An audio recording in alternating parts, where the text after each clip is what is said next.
Olá, eu sou Milena Machado e este é o canal Empreender. Seja muito bem-vindo. Na entrevista especial de hoje, eu recebo uma convidada de uma posição inusitada. Você que sempre nos assiste sabe, né? A gente ouve muito empreendedor falar, mas dessa vez nós convidamos uma executiva para ouvir o ponto de vista de quem lidera uma empresa. E não é uma empresa tradicional, é uma empresa que está de olho nas startups principalmente.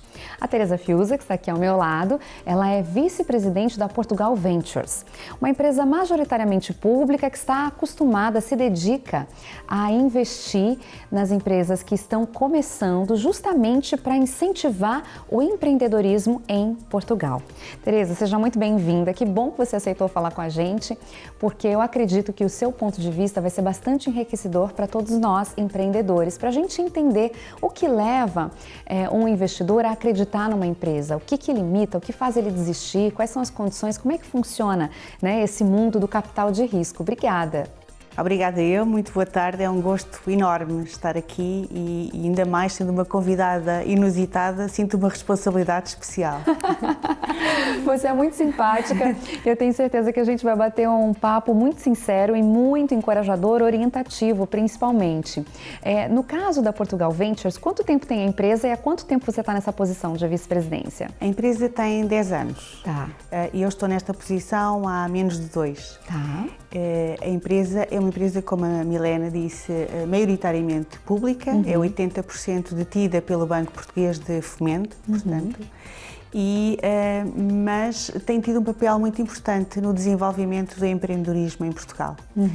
Digamos que o seu efeito sinalizador arrasta atrás de si também o capital privado e isso é importantíssimo para o efeito multiplicador do investimento na economia portuguesa. Sim. Nós investimos em startups ou scale-ups. Scale-ups são aquelas startups maiores, aquelas que têm possibilidade de escalar. Algumas destas nós achamos que podem vir chegar a unicórnios, se bem que não é para isso que trabalhamos, para que elas sejam unicórnios, mas que sim, que se desenvolvam, que se internacionalizem e que levem a bandeira de Portugal pelo mundo. Nós temos atualmente no nosso portfólio 152 empresas investidas. Somos a maior empresa de capital de risco a operar em Portugal, o que é interessante, sendo uma empresa pública, ser a maior a operar em Portugal. Sim, sim. Mas investimos com outros, não é? Portanto, temos outros co-investidores que fazem parte do mesmo ecossistema e que co-investem connosco para completar rondas de investimento para que estas empresas possam ir mais além. Destas nossas empresas, nós atuamos em 4 verticais: o digital, o turismo, o life sciences e engenharia e manufatura. Os outros segmentos vocês não atuam por um motivo específico? Como é que vocês chegaram a esse critério de decisão? E que áreas investir? É uma pergunta também muito interessante. Portanto, nós temos de servir a política pública. Sim. E a política pública orienta-se para o preenchimento de falhas de mercado. O que é que são falhas de mercado? É atuar onde ainda ninguém está a atuar, ou as áreas onde os outros atuam não são ainda suficientes para aquilo que se espera dessas áreas, para a pegada que essas áreas poderão ter na economia portuguesa. Portanto, as falhas de mercado são 3 géneros, se pudermos falar um bocadinho nisso. Sim. De dimensão, portanto, desde o pre-seed, de empresas muito pequenas, até growth, portanto, empresas maiores e que já escalam. E por falar nisso, em Portugal ainda há um pouco, mas havia, e nós temos feito um trabalho muito grande na área do pre-seed, na criação de empresas que se não tivessem o primeiro investimento não existiriam e que empregam muitos, em Portugal são 50 mil empregos que são criados nesta área, na área tecnológica, não só no pre-seed, mas na área tecnológica. Mas estas empresas pequenas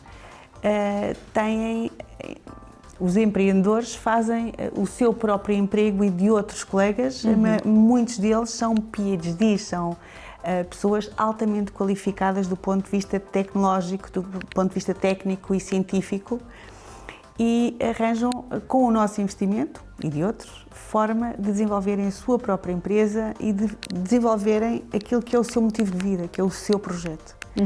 Portanto, áreas, falava eu nas falhas de mercado, desde estas da dimensão, não é? Desde o pre-seed ao growth, Depois temos falhas de mercado regionais.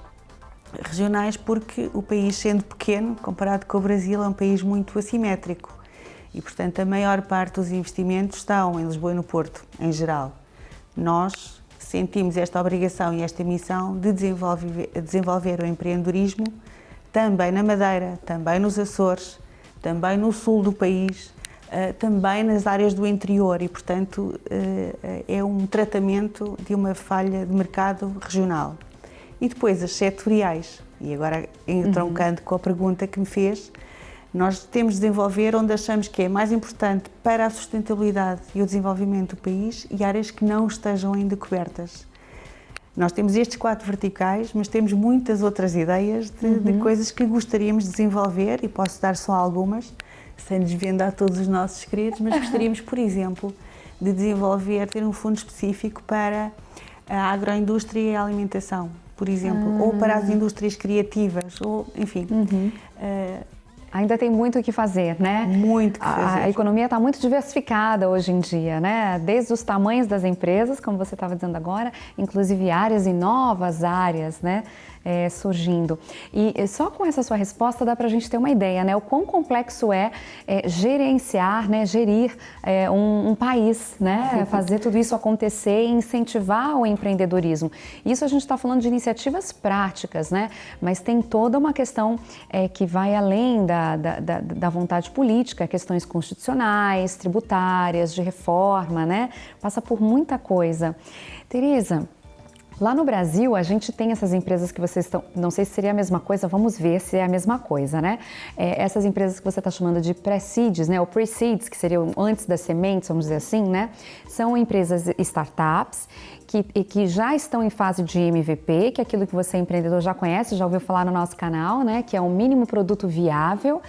O que precisa fazer ou acontecer para esse serviço, para esse produto ser consumido pelos seus clientes. Então, seja, já tem algo aprovado, estão nessa fase, ou às vezes já tem clientes, né? E a gente tem empreendedores assim desse tamanho que seriam ele e talvez só ele ou ele mais alguém, né? Que no Brasil a gente costuma chamar de eu-empreendedor. É uma boa expressão. Né? Tem um monte, tem milhões de eu-empreendedor no Brasil.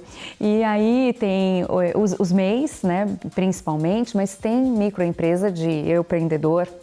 Enfim, e eles também, os micros e os pequenos geram muitos empregos também no Brasil, né? E realmente eles são os que têm mais dificuldade de encontrar investimento. É exatamente a mesma coisa. Provavelmente a dimensão será diferente. Mas deixem-me dizer-vos já agora, e que estamos aqui num canal brasileiro, dentro das nossas 152 startups, nós temos 3 empreendedores que são brasileiros e que são apoiados por nós aqui no nosso país. Muito obrigada!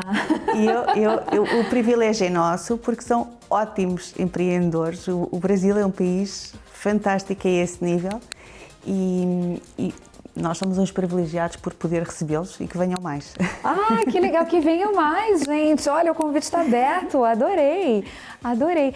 As áreas você tem de cabeça desses empreendedores brasileiros, não? As áreas do país ou as áreas... Deles, do negócio, os segmentos? São tudo áreas tecnológicas. Naquela vertical digital de tecnologia. Há um que é na área mais de indústria porque desenvolve uma solução relacionada com compactar hidrogênio.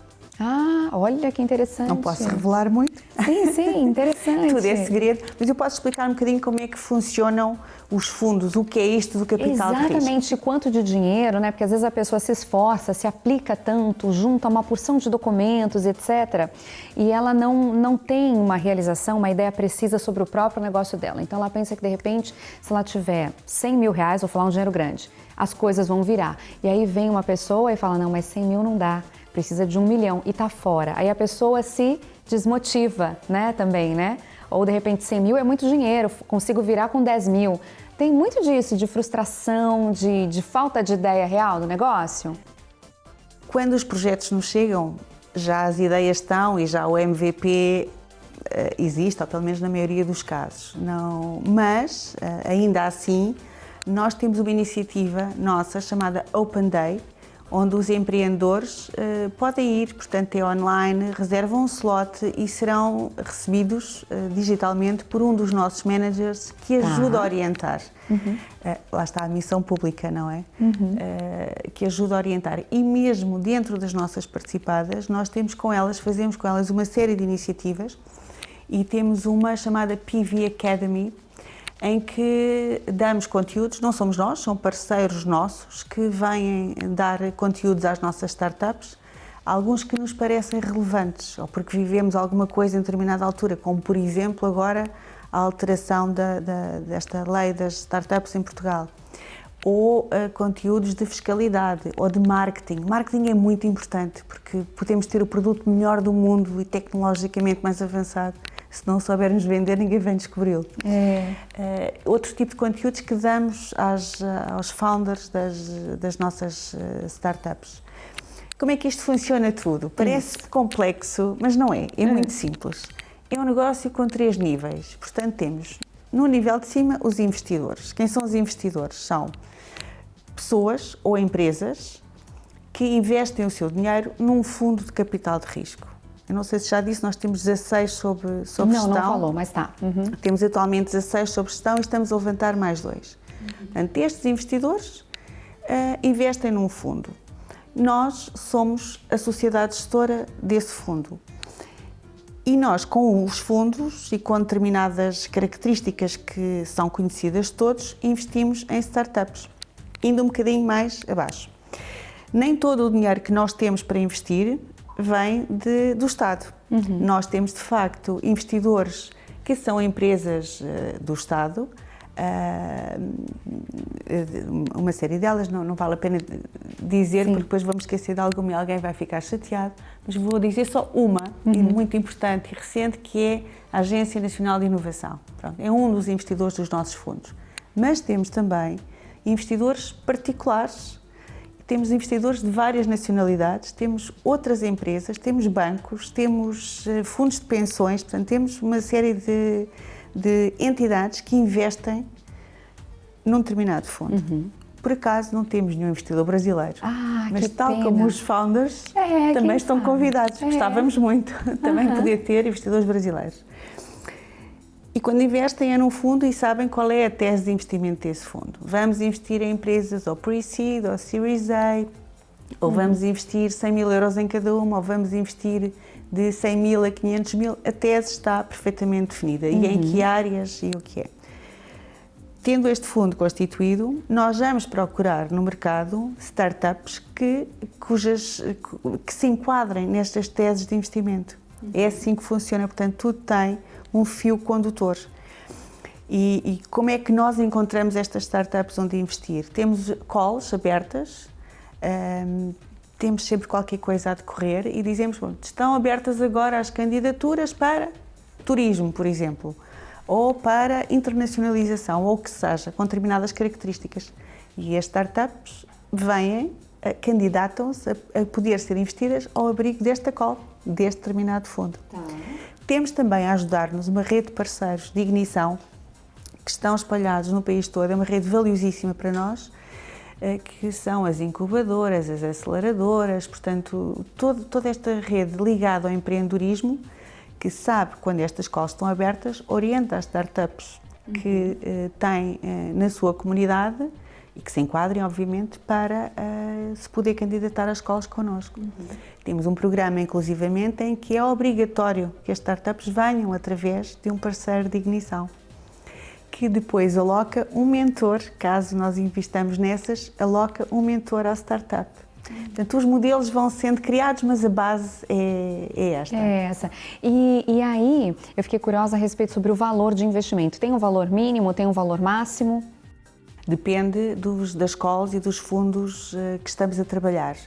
Mas vou dar 2 exemplos diferentes. Temos uma call em que não há mínimo nem máximo, é exatamente 100 mil euros, portanto, que investimos em cada empresa. Exatamente, é uma call muito, digamos que fechada, programada. 100 mil euros é bastante dinheiro para a gente, pelo menos R$500 mil lá, dependendo do câmbio, no Brasil, bastante. E dá para estas empresas viverem 12 a 18 meses.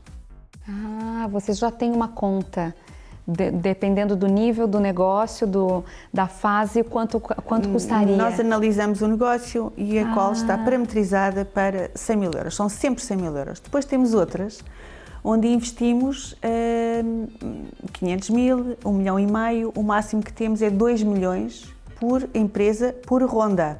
O que quer dizer que podemos estar a falar de uma empresa que está a levantar uma ronda de 10 milhões, por hipótese, em que nós vamos investir 2. Sim. Portanto, as fases são, de facto... que interessante. Lá no Brasil a gente fala rodada. A rodada é de ronda. Negócio, e aqui é ronda. Muito bem. A gente vai aí trazendo sinônimos, né? Ou quase que traduzindo para a gente alcançar todo mundo. Eu, de facto, tenho 30 anos de carreira na banca e eu comecei a trabalhar ainda antes de acabar de estudar. Ainda estava a fazer a minha licenciatura.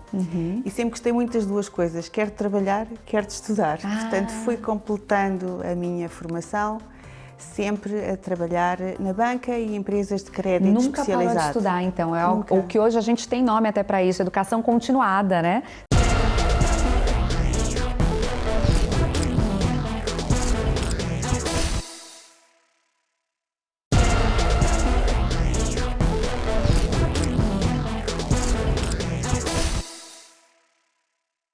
Estamos de volta com a entrevista especial de hoje com a Teresa Fiuza, que é executiva, vice-presidente da Portugal Ventures, uma empresa de capital de risco que investe em startups, né? Que tem a missão de desenvolver o empreendedorismo em Portugal. Prometi para vocês que eu ia perguntar para a Teresa se os brasileiros podem participar desses programas que ela acabou de comentar, ou seja, como é que vocês, empreendedores brasileiros, que estão nesse nível da jornada no início de startups, podem se beneficiar dos recursos da Portugal Ventures. Teresa, explica pra gente, é para todo mundo? Nós investimos em empresas portuguesas ou que, não sendo portuguesas, tenham uma base muito importante em Portugal. Porque a ideia é desenvolver o empreendedorismo em Portugal. Mas podem vir para cá, mas têm de vir. Tem que vir. Muito bem, então está respondida a pergunta. Se você tem o seu produto ou o seu serviço que dá para você aplicar aqui, vender aqui, impactar positivamente Portugal, você é candidato, né? Você pode tentar esse programa. Caso não, teria que fazer uma adaptação, né? Para você poder se inscrever nesses programas. Ou então você brasileiro que se interessa em vir morar aqui e empreender aqui. Certo. Teresa, como é que você foi parar nessa área? Você fez carreira em banco, né? E agora está com um olhar todo voltado para o empreendedorismo. E eu queria saber de você também, que eu li sobre a sua biografia, que você fez um curso no INSEAD, né, que é um instituto que tem uma teoria de negócios que eu gosto muito de contar para as pessoas sempre que eu tenho oportunidade, o Blue Ocean. E, aliás, você está vestida de azul hoje, né? Então, eu queria saber como você chegou até aqui e o que de tão interessante você aprendeu do Blue Ocean. Depois, qualquer coisa, eu ponho vocês atualizando nesse conceito aí, mas vamos deixar para a Teresa. Bom, como é que eu cheguei aqui? Eu, de facto, tenho 30 anos de carreira na banca e eu comecei a trabalhar ainda antes de acabar de estudar. Ainda estava a fazer a minha licenciatura. E sempre gostei muito das duas coisas, quer de trabalhar, quer de estudar. Portanto, fui completando a minha formação, sempre a trabalhar na banca e empresas de crédito especializado. Nunca parou de estudar, então. É o que hoje a gente tem nome até para isso, educação continuada, né? Sempre fazendo curso, sempre se atualizando. Fez a faculdade de administração. Eu fiz a faculdade em administração, depois fiz mais tarde um MBA e depois fiz muitas coisas, muitas formações, mas sim, destacando uma, essa a INSEAD, fiz um banking program a INSEAD, de que gostei muito. Hoje mesmo estou a fazer um curso de Cybersecurity. Gente, que diferente! Porque é importante. Mas ao longo da minha carreira eu sempre trabalhei com empresas na banca e sempre gostei muito de trabalhar com os empresários e com as empresas, perceber o que faziam. Eu tenho muito respeito e muita consideração pelo trabalho dos empresários, dos empreendedores, e acho que são verdadeiros heróis. E sempre tentei, naquilo que fazia, ajudar, apoiar, abrir portas, aconselhar quais seriam as melhores formas de financiamento, as melhores formas de aplicar os recursos. Sempre gostei muito. Já tinha isso dentro de você, a importância do empreendedorismo? Eu acho que foi por isso que me convidaram eventualmente. E hoje é isso que eu faço. É usar a minha rede de contactos, que é uma das coisas de que eu mais me orgulho de longo prazo, para ajudar as nossas participadas, as nossas startups, a encontrarem parceiros, a fazerem as primeiras vendas, de alguma forma ajudar a abrir horizontes, a plausibilizar com eles alguns caminhos, porque um empreendedor tem sempre que estar no Blue Ocean, não é? Tem sempre de estar à procura de alguma coisa que seja disruptiva, que seja diferente, que esteja num sítio onde estrategicamente os outros não estão. Tem de desenvolver muitas vezes, do ponto de vista técnico e tecnológico, algo muito interessante para se poder dar a conhecer ao mundo, ao mesmo tempo que tem de tratar dos salários dos colaboradores e de pagar os impostos.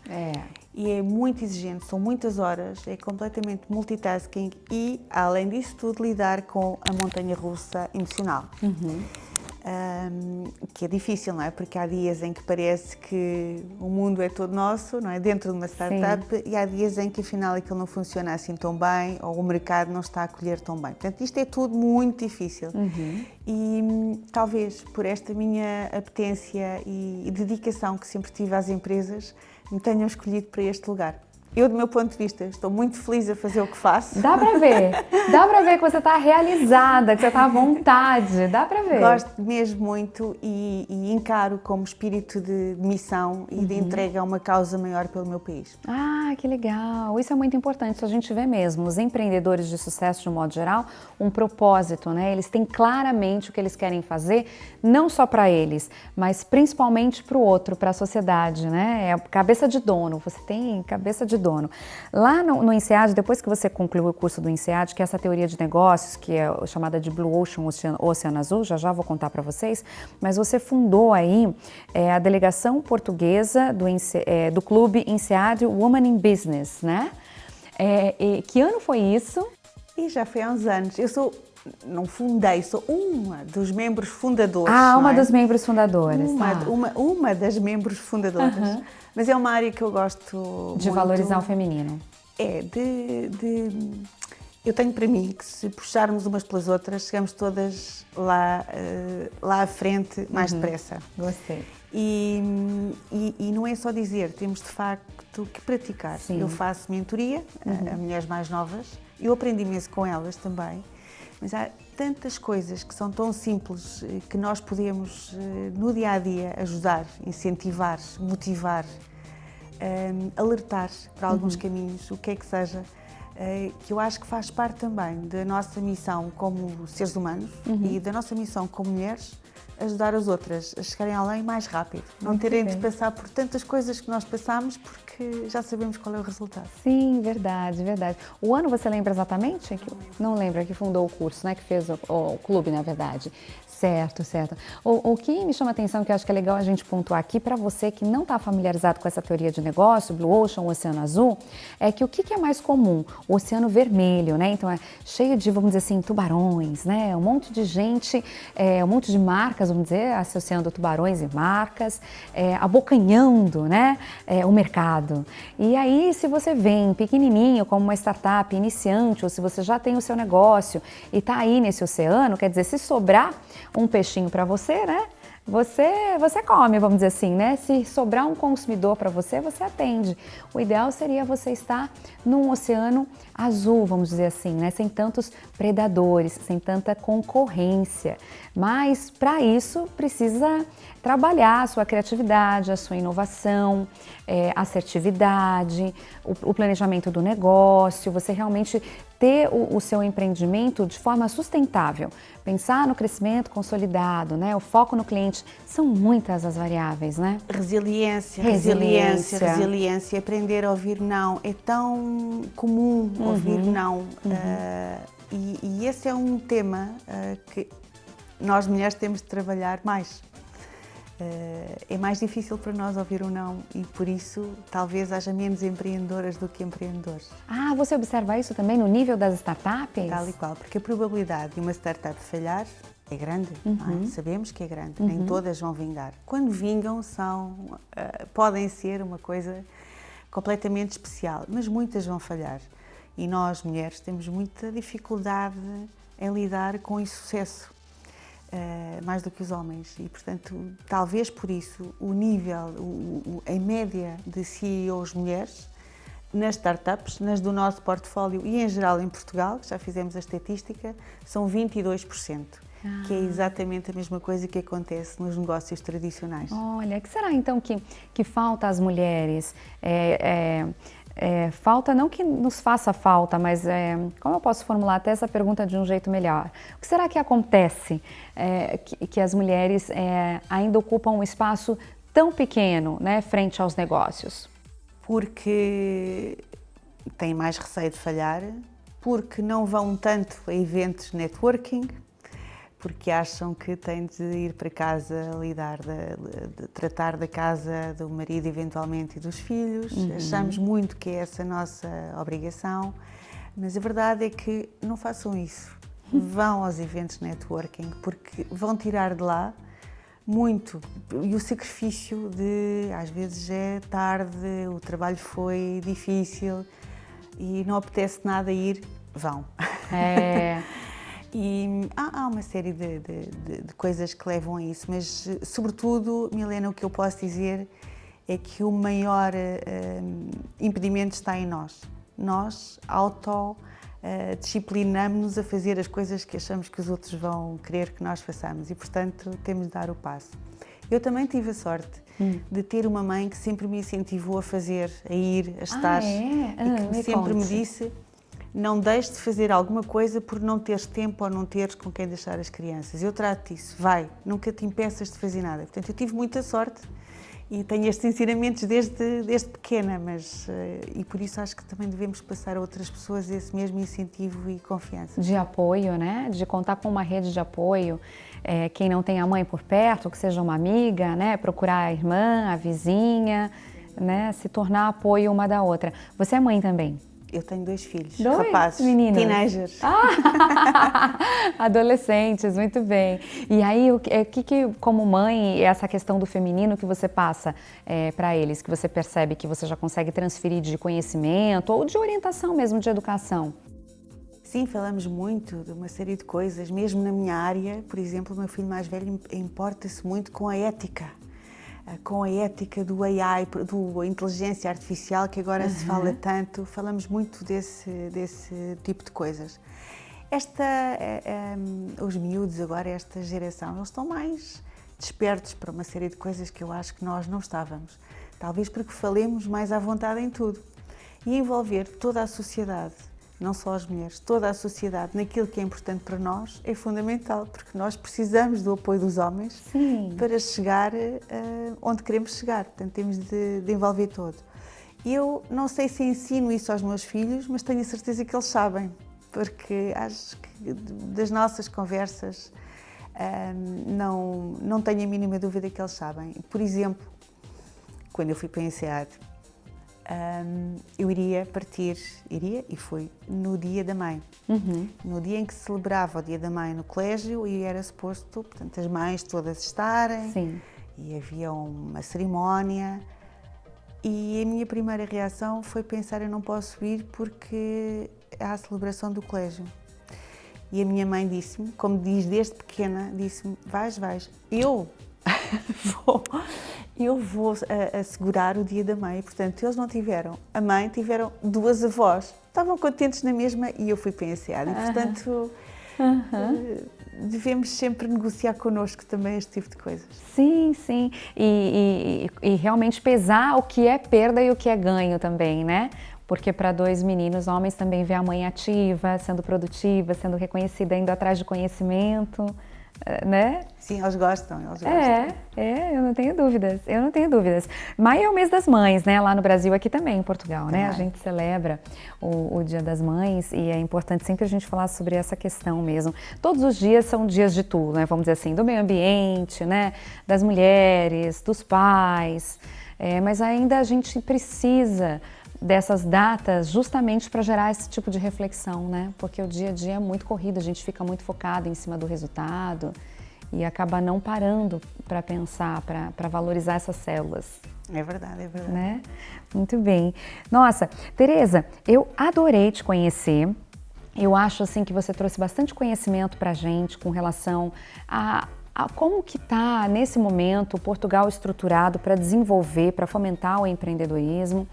E eu vi que vocês têm muitos produtos, apesar de terem escolhido 4 verticais, mas assim, cabe muita coisa nessas 4 verticais que impactam muito positivamente na sociedade. E o fato de vocês permitirem empresas estrangeiras nesse nível de startup impactando em Portugal, isso já é também ainda mais, vamos dizer assim, mais poderoso ainda, né? Porque chama a atenção do mundo para vocês, né? Vamos pensar em Portugal, como seria isso replicado em Portugal, escalonado em Portugal? Mas eu posso acrescentar uma coisa a Diga. isso e talvez surpreendentemente, eu estou plenamente convencida que Portugal pode ser o hub da inteligência artificial.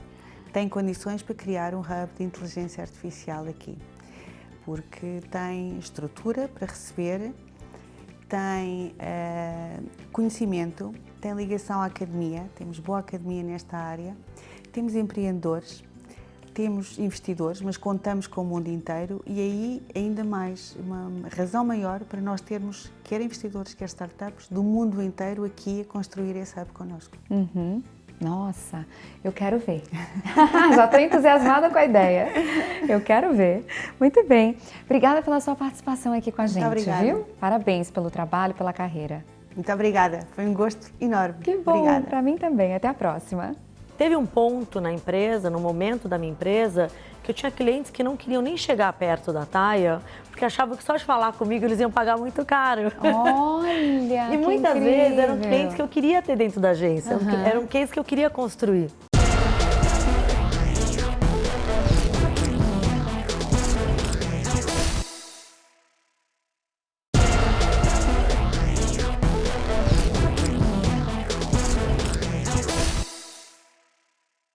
Estamos de volta e na entrevista especial de hoje eu falo sobre serviço de excelência. Mas Milena, eu empreendo com um produto, serve para você também, né? Porque a experiência do produto tem a ver também com o serviço. Pensa bem, como é que esse produto chega, né? Alguém prestou um serviço. Como é que esse produto foi testado, foi experimentado? Alguém prestou um serviço. Então é muito importante você se atentar sim para os serviços e pegar referências de serviços de excelência, de quem se dá muito bem no mercado, quem é respeitado e quem está sendo contratado por grandes marcas, marcas aspiracionais, marcas premium, marcas top de luxo. Essa pessoa é a Thaia Marcondes, que está aqui com a gente hoje. A Thaia é fundadora da LBN Comunicação, uma agência boutique especializada em estratégias excelentes de comunicação.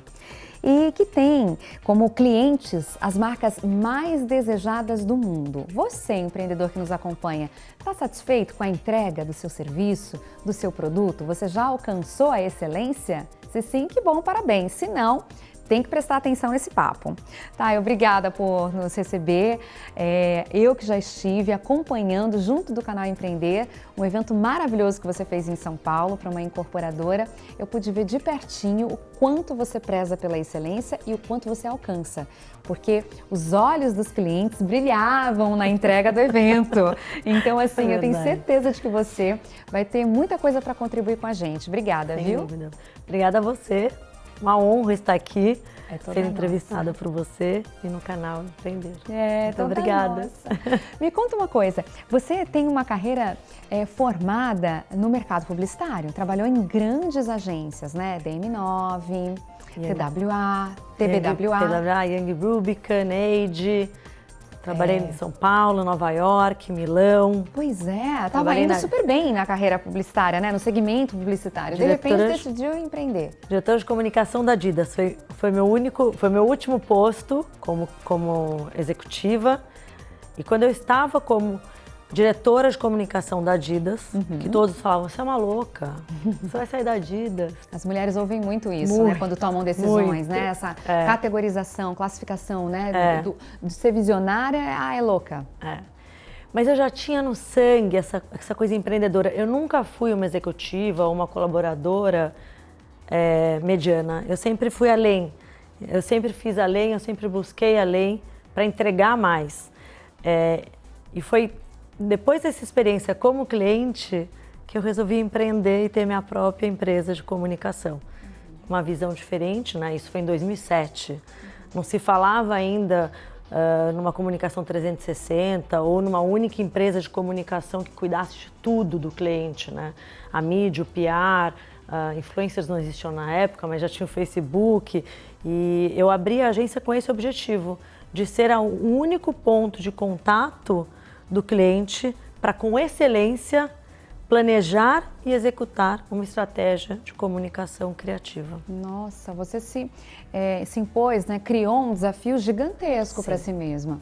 E aí, naquela época, como foi o começo, né, dessa jornada empreendedora? Era você, a sua ideia e o que mais? Eu, a minha ideia e um cliente investidor, que foi maravilhoso. Ótimo! Quando eu saí, quando eu que pedi... hoje tem nome, né? É o anjo, né? É o anjo, hoje tem nome, seria o meu anjo investidor. Mas quando eu estava na Adidas, na época, um presidente da Adidas, quando eu falei que eu queria sair da Adidas porque eu tinha recebido uma proposta de uma agência, ele falou assim, não, você tem um perfil empreendedor, você veio aqui para fazer isso, você construiu uma área, você construiu... Abra a sua própria agência, Taya. E não é uma agência, e foi ele que falou, e você não é para ser só da publicidade, é uma agência de comunicação. E aí, como ele me pediu 6 meses de aviso prévio, eu continuei lá. É o famoso dar com uma mão e tira com a outra, né? Eu continuei trabalhando na Adidas e fiz meu business plan, muito com a ajuda dele. E aí, quando chegou os 6 meses, um dia antes, eu falei, bom, então amanhã é meu último dia. Ele falou assim, então tudo isso que você planejou para a Adidas para os próximos 2 anos, você que vai executar. Então a conta da Adidas é tua. E até hoje eu me emociono, porque ele investiu não só no FII, que ele pagava mensalmente para a agência, mas eu também tinha os honorários e isso que foi ajudando. Então, quanto mais eu trabalhava para ele, mais eu ganhava e mais eu ia estruturando a agência. Então, quando eu abri a agência em 17 de abril de 2007, meu primeiro evento foi um evento da Adidas by Stella McCartney, que nós estávamos na Ilha do Papagaio, que foi no dia 23 de abril. Gente! E eu fiz toda a estratégia de Adidas, e depois veio a Absolute Vodka, e depois veio o Pedigree, e depois outros clientes com os quais eu já tinha trabalhado em outras agências e que eu comecei a desenvolver toda a estratégia. Então, até hoje, esse é o trabalho que eu faço, independente do que o cliente quer fazer ou do que eu acredite ser bom de ferramentas de comunicação. Se é PR, se é evento, se é mídia, se é influencer, o que seja, eu sento junto com o objetivo, budget, para onde nós queremos ir, analiso e desenvolvo a estratégia de comunicação desse cliente. Independente da ferramenta de comunicação. Algumas marcas eu desenvolvo a estratégia, e esse é o meu trabalho, e outras marcas eu cuido de tudo. Como você viu desse cliente que você foi no evento, eu desenvolvi uma estratégia de comunicação para ele. O evento é um dos pilares, mas eu desenvolvi o projeto, a ideia, como ia ser. A minha equipe de criação desenvolveu o nome, nós criamos o logo, criamos tudo e fizemos toda a parte de inteligência, o evento, quem seriam os influenciadores, quais mídias estariam lá para cobrir, quem seriam os convidados da noite de abertura, como é que ia ser, que mídia a gente comprou, brand and content, quais mídias nós iríamos fazer antes e depois do evento. Então toda a estratégia foi desenvolvida e o evento foi o pilar. Foi um sucesso, foi um sucesso. Vocês aí acompanharam no Empreender, inclusive, né, quando uma obra um canteiro de obras de construção se torna, né, vamos dizer assim, um espaço um celeiro de obra de arte. Foi muito legal esse evento, parabéns. E aí, as pessoas que trabalham com você em cada projeto, como é que você se estrutura como negócio, então, como empreendedora? Você terceiriza, você tem parceiros, fornecedores específicos? Como é que faz acontecer essa magia? Hoje eu tenho uma empresa no Brasil, no México e aqui em Portugal. Então hoje como é que nós trabalhamos? Nós chegamos a ter 155 funcionários, colaboradores conosco. Nossa, mas era muito grande. Era muito grande. Nós tínhamos um faturamento alto como agência, já era uma agência média.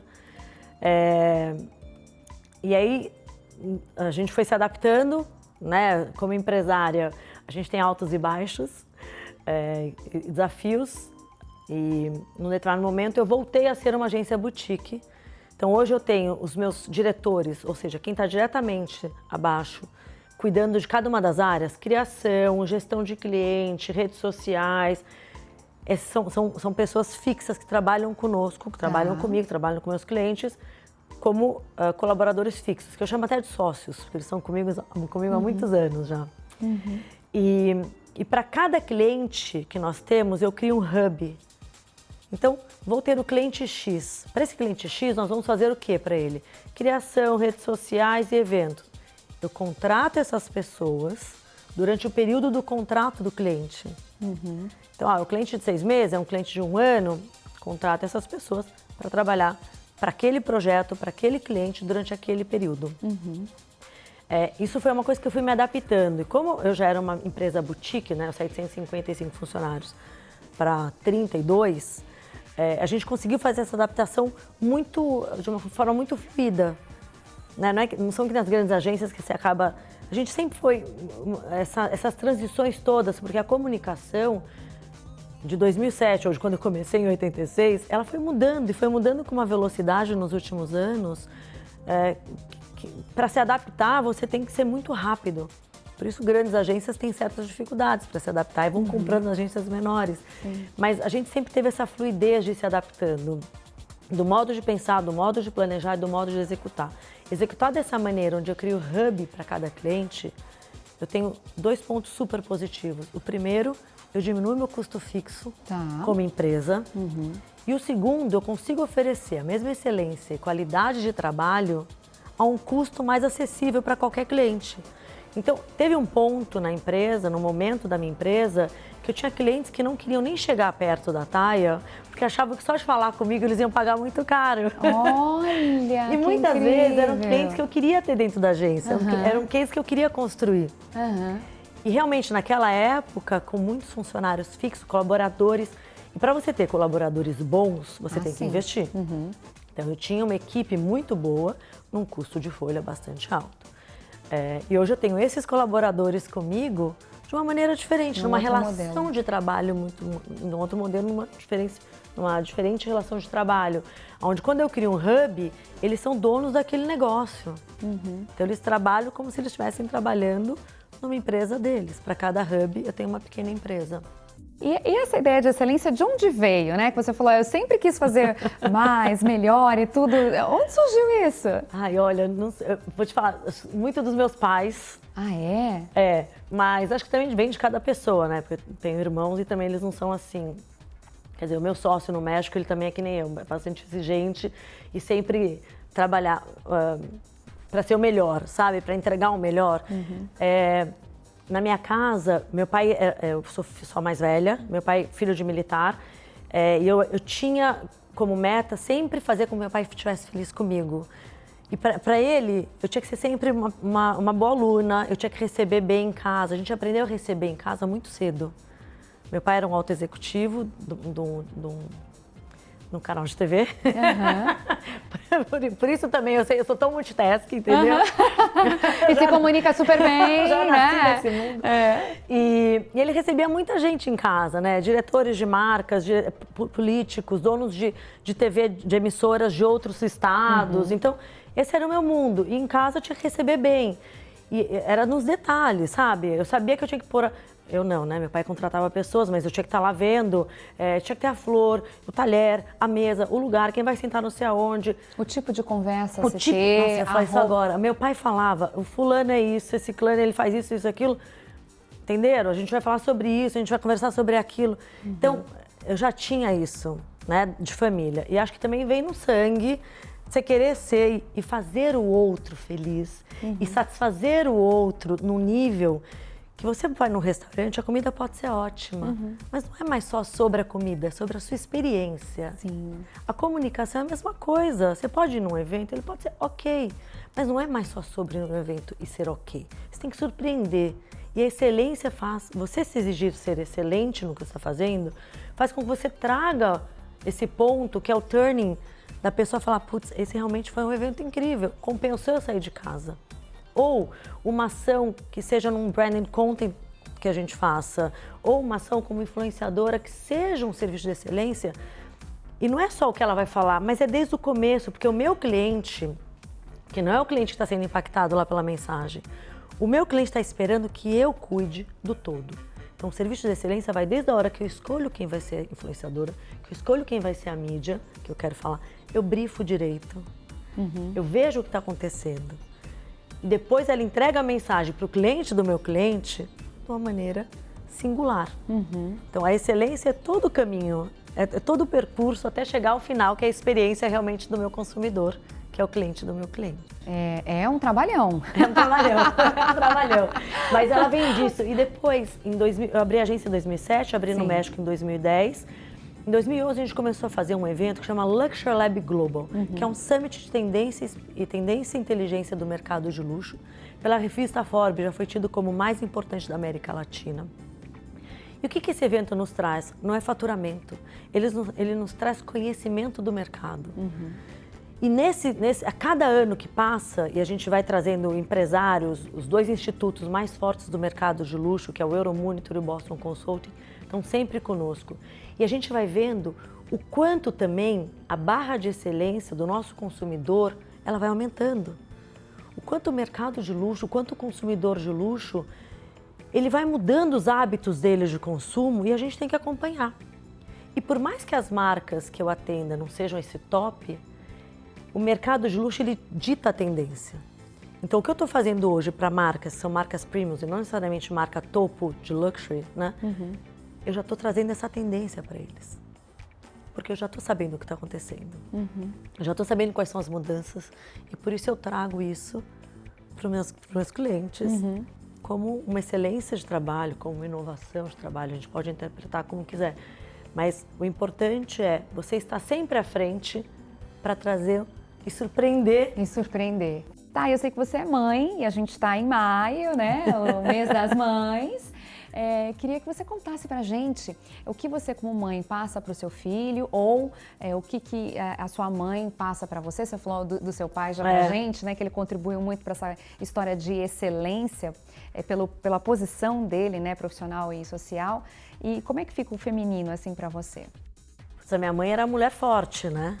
Era mulher forte que acompanhava e estava sempre dando apoio. Então, eu me inspirei muito nisso. E nós tivemos muitos momentos de altos e baixos na família. Meu pai, infelizmente já faleceu, mas ele foi doente durante muitos anos. E minha mãe foi essa companheira dele. Então, acho que o exemplo de força e de resiliência. Porque o empreendedor hoje tem que ter isso. Né? Não é só a paixão pelo que faz, que eu tenho paixão pelo que eu faço, mas uma resiliência muito forte. Porque você vai encontrar dificuldades, você vai ter altos e baixos e você vai ter que saber seguir. Né? Então, acho que eu aprendi isso muito com a minha mãe. Ela me inspira muito até hoje. Isso é muito que bom, que bom. Seguir adiante, né? Seguir não adiante. Parar. Com sabedoria, com informação, sabedoria. E conexões. Muitas conexões. Não, e não desistir, né? Eu levei um tombo muito grande, como qualquer empresário já levou. Poderia ter recuado e ter virado, né, executiva de novo? Poderia, mas você tem um sonho, você acredita no seu trabalho, o que você faz é diferente de tudo. Segue. E é internacional. A agência sua é internacional. Brasil, Portugal, México, atendendo o mundo todo. Muito bom. Não, a maioria das marcas de luxo que estão na Europa, a gente atende no Brasil e no México. E como mãe, eu tenho um filho, homem, de 13 anos hoje, muito maior do que eu, que não é difícil. Mas o que eu sempre mostro para ele, e ele vê, mesmo sem eu mostrar, é o quanto a gente tem que trabalhar, o quanto a gente tem que respeitar o outro. Eu converso muito com ele como se ele tivesse 20 anos de idade. Né, converso de cliente que aprovou, cliente que não aprovou, cliente que não pagou, cliente que... Para ele entender as dificuldades do dia a dia, entendeu? Que a mãe dele tá lá trabalhando e proporcionando um monte de coisa para ele, mas não é assim fácil. Então ele me vê trabalhando até tarde, ele me vê saindo de casa cedo, eu deixo ele na escola e já vou trabalhar. Então acho que ele ter essa visão de uma mulher independente vai fazer escolher e respeitar uma mulher independente também. Isso é importante. Ele ter essa visão de que eu tô trabalhando muito, eu tenho dificuldades também, né? Com cliente, com aprovação, o evento que vai até mais tarde. E eu compartilho isso com ele. Quer dizer, ele também vê que é uma mulher forte, uma mulher independente, que tem suas dificuldades e supera essas dificuldades. E, acima de tudo, ele valorizar o que a gente faz. Para ele poder valorizar uma outra mulher que ele vai ter ao lado dele e valorizar que o dinheiro também não é fácil. Apesar de tudo que ele tem e tudo que a gente pode curtir e proporcionar, né? Mas acho que são esses valores. Nós viemos morar em Portugal uma época. Moramos 2 anos aqui. E a minha mudança para Portugal era por ele, porque eu já tinha morado na Itália e eu queria que ele vivesse esse mundo europeu, saísse da bolha que nós vivemos em São Paulo, para ele viver aqui e ver como as pessoas se misturam mais, para ver como é que as pessoas se respeitam e sabem o limite do outro, né? A tua liberdade vai até onde começa a liberdade do outro. E aqui isso é muito sério, ela acontece mesmo. Então, acho que a mensagem que eu quero deixar para o meu filho é respeitar a liberdade do outro e saber onde termina dele. Respeitar a mulher que ele vai ter do lado dele, que ela seja uma mulher independente, que ele saiba admirar isso nela. E valorizar tudo o que ele tem. Porque é conquistado com muito suor. Muito suor, inteligência e excelência. E excelência, exato.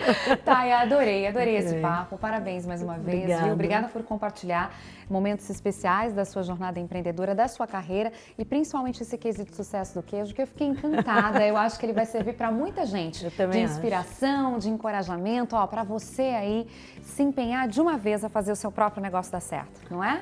É isso aí. Isso aí. Obrigada, viu? Obrigada, muito bom. Amei. Viu só? Canal Empreender, assistir já é um bom negócio.